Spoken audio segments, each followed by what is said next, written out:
I get this all the time from Christians saying that, oh, I'm not in a religion. I know you left religion, but do you have a relationship with God? Do you have a relationship with Jesus? And I have to explain this over and over again to people. I'm quite frankly getting tired of it, where I ignore most of those people. But I was getting ready to do a response, but before I do that response, you got to hear this dark matter video. What's been on your mind? Well, Doc, I wanted to talk to you about a problem I've been having. Of course, that's what I'm here for. Well, I've been having trouble with my friendships. I see. What sort of trouble? I just want to have meaningful relationships, but I can't seem to find them. I see. Well, let's start with your reasons for wanting to have these relationships. How would you define a relationship as meaningful? Listen, Doc, I'm not really asking for all that much out of a relationship. Ideally, I'd just like it if the person's entire life revolved around me, that they obsessed over me, consulted me with decisions both major and minor, that they sincerely love me unconditionally regardless of how I interact with them, that they want nothing more than to be with me at all times, infinitely into the future, that they strictly follow all my rules and regulations, that they constantly praise me with complete and total adulation that is both strictly scheduled into their lives, including before eating and sleeping, and during an entire day set aside per week, and also done spontaneously at frequent intervals for matters both trivial and substantial, for which I receive all the credit if good, but none of the fault if bad, and that all of this is done with utmost dedication and enthusiasm regardless of whether or not I completely ignore them. You know, nothing major. I see. And you think that is a healthy relationship, do you? Of course. The healthiest. And do you want to have a sexual aspect to any of these relationships? Oh, no, nothing like that. I see. But I do want to have control over their sex lives. Okay, next, I need to know what you've already been doing to attain such relationships. Fingernails. Fingernails? Yeah, I pry off their fingernails. Why would you do such a thing? So that they'll do what I want and have a relationship with me. That won't actually have the intended effect, though. You see? No, I know, you're right. So I moved it up to bone breaking, eye gouging, etc. I just settled on setting them on fire. But if you want people to have a relationship with you of their own volition, it cannot require such violent coercion. But it is of their own volition. Relationship or fire. Pick one. See, they have a choice. Is that really what you want?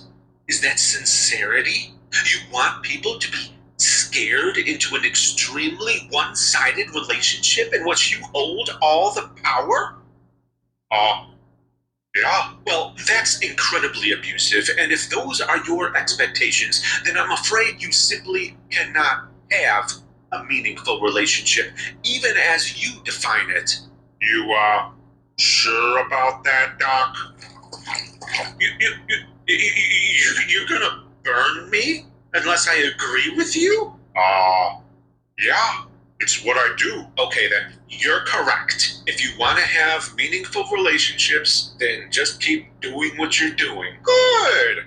Well, this was productive. Okay, so I guess our time is up for today. Just one more question. Oh? Would you be my friend? Well,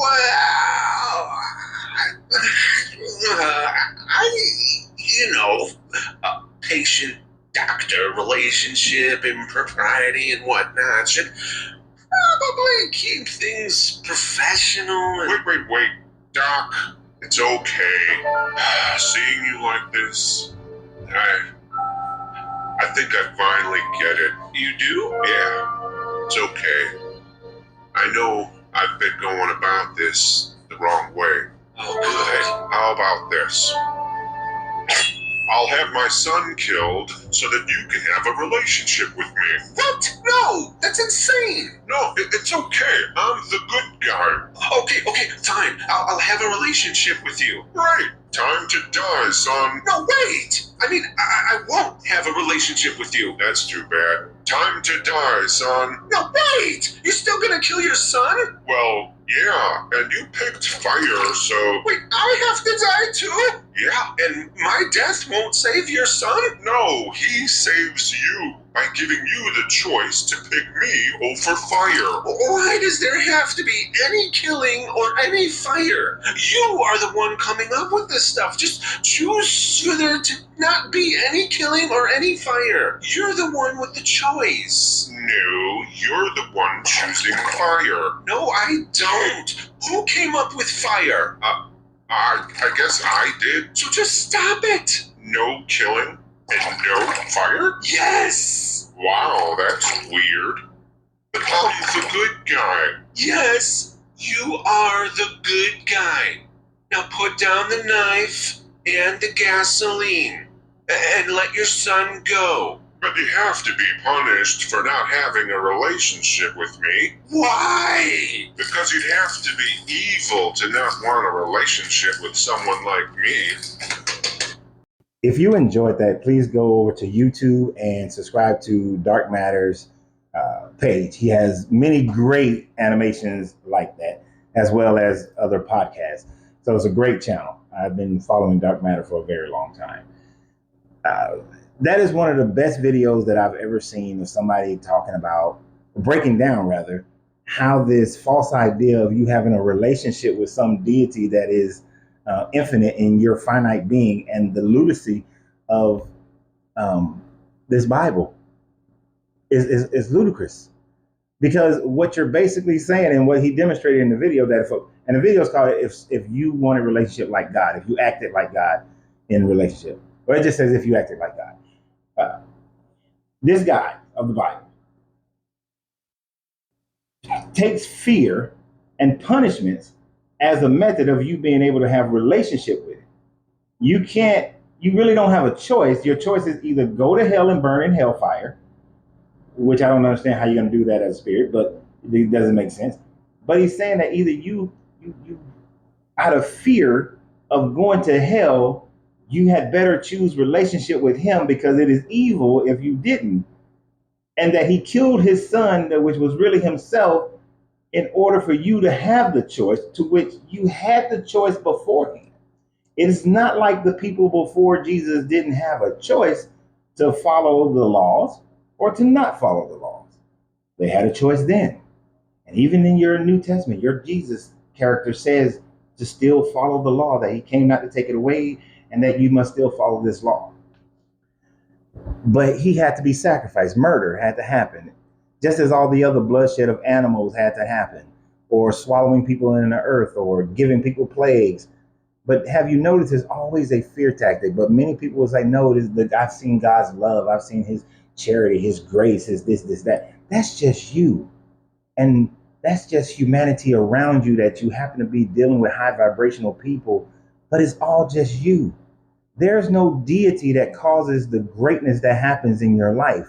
All the greatness in your life is because you either willed it, or somebody in your presence, or somebody that you were connected with willed something to happen, and out of their will, goodness came to you.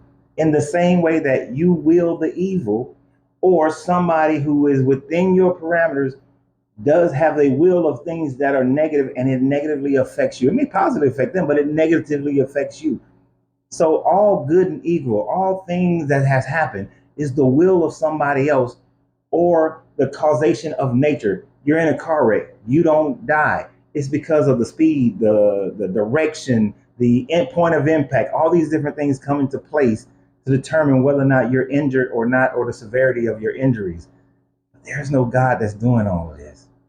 But you are believing in a God that the only way that you can have a relationship with is for bloodshed, and for you to choose it over death and fire, which is no choice at all, because you're pushed in one direction or the other.